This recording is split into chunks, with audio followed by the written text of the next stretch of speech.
Quantas vezes você já subiu na balança esperando alívio e sentiu frustração? Quantas vezes ela foi uma sentença, um número frio que definiu como você se sentiu naquele dia? Se você vive essa guerra com a balança, esse vídeo é para você, porque não é sobre o peso que a balança mostra, é sobre o peso emocional que ela carrega. E hoje eu quero te mostrar como encerrar essa luta de verdade. Olá, meu nome é Camila Fusco e eu sou psicóloga e mentora de emagrecimento e regulação emocional. A balança nunca é só um objeto, ela é um símbolo, ela virou um juiz na vida de muitas mulheres. Mas o que ela julga não é só o peso corporal, ela julga a sua disciplina, a sua força de vontade, a sua autovalidação, e aqui começa o problema. Você já parou para pensar por que esse número ele te impacta tanto? Porque ele não mede só a gordura corporal e a balança nem é a melhor opção para isso. Ele mede para você o quanto você se sente no controle da sua própria vida. E toda vez que você sobe e não gosta do que vê, vem uma avalanche de pensamentos como: tá vendo? Eu fracassei de novo, não adianta, eu não vou conseguir. Nos bastidores disso tudo está o nosso cérebro, que ele vai aprendendo a associar o número da balança com emoções específicas. Isso se chama ancoragem emocional.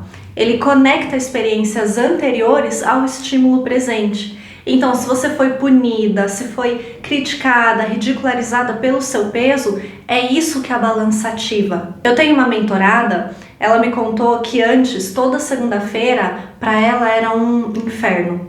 Ela subia na balança para ver o estrago do fim de semana. E se o número subia, ela passava a semana inteira se punindo. E se o número descia, ela se sabotava da mesma forma, achando que podia comer para comemorar e fazia o peso subir de qualquer forma depois. Então olha a prisão que isso pode se tornar. Eu quero que você entenda que a luta com a balança é uma luta neuroemocional e não apenas comportamental. O nosso cérebro está constantemente se moldando de acordo com os pensamentos que a gente repete, os hábitos que a gente reforça e as emoções que a gente sente. Quando você repete o ciclo de fazer uma dieta muito restrita, que aí gera frustração, abre portas para o exagero alimentar, gera culpa, vergonha, aí sobe na balança para ver o estrago, se culpa mais ainda, o seu cérebro fortalece essa trilha neural como se fosse uma rodovia. Ele automatiza esse padrão, porque ele entende que é isso que é o esperado. É como uma cidade com um trânsito que está ali caótico e que você sempre escolhe o mesmo caminho, mesmo sabendo que é o pior. Porque é o caminho mais conhecido, é muito automático, entende? Imagina o seu cérebro como um campo de grama alto. Toda vez que você pisa no mesmo lugar, aquela grama amassa. E aí, com o tempo, isso vai virando uma trilha. É mais fácil seguir por ali. E é mais difícil seguir por um novo caminho. Só que é exatamente isso que a regulação emocional faz. Ela ajuda você a justamente abrir uma nova trilha com intenção, sabendo quando, como e o que fazer na prática, no dia a dia. Sabe por que você se sente lutando eternamente com a balança? Porque você aprendeu a interpretar recaídas como se elas fossem derrotas e não como parte do processo. E uma parte que dá para ser evitada e até certo ponto controlada e amenizada por meio das ferramentas certas, como a regulação emocional. Mas chutar o balde não é o fim da estrada. Então ter uma recaída não é o fim da estrada. É um retorno temporário para um antigo padrão aprendido. Então ir por aquele caminho que está mais fácil.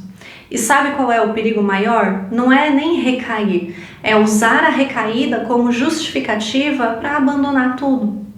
O hábito de se punir após uma recaída vai ativar lá a amígdala cerebral, que é responsável pelo processamento do medo e do estresse.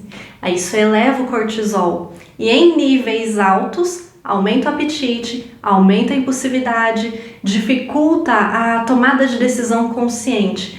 ou seja, o seu próprio julgamento emocional diante de uma recaída, impulsiona ainda mais os comportamentos alimentares desregulados, aqueles hábitos que você não se orgulha de ter. Uma outra mentorada, vamos dar o nome fictício de Fernanda.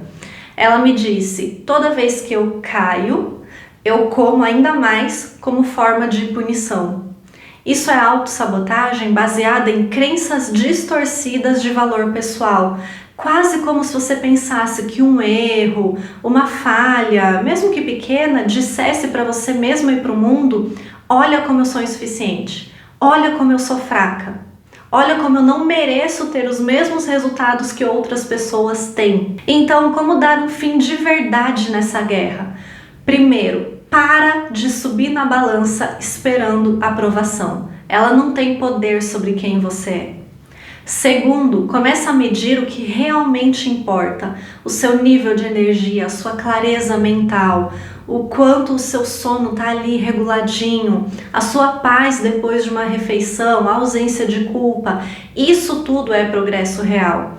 A balança, ela pode ser uma medida, até pode, né? Mas você não pode esquecer que outras variáveis também atuam ali na balança. Se você tiver um dia com o intestino preso, já altera o peso.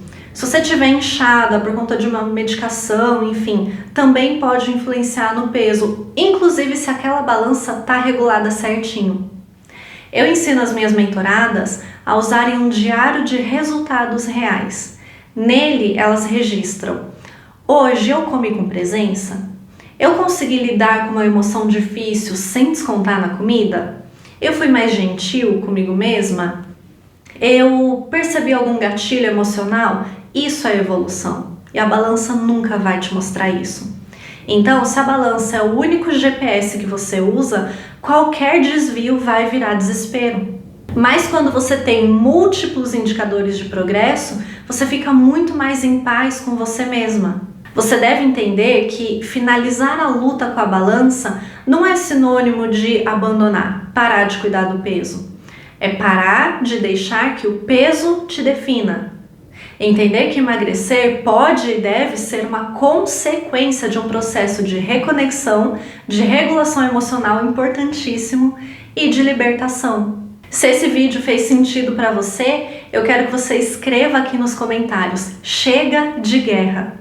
Porque esse pode ser o começo do seu novo capítulo. E se você quiser um acompanhamento profundo, com base em neurociência, psicologia, acolhimento e direção, o caminho é a Mentoria Serene.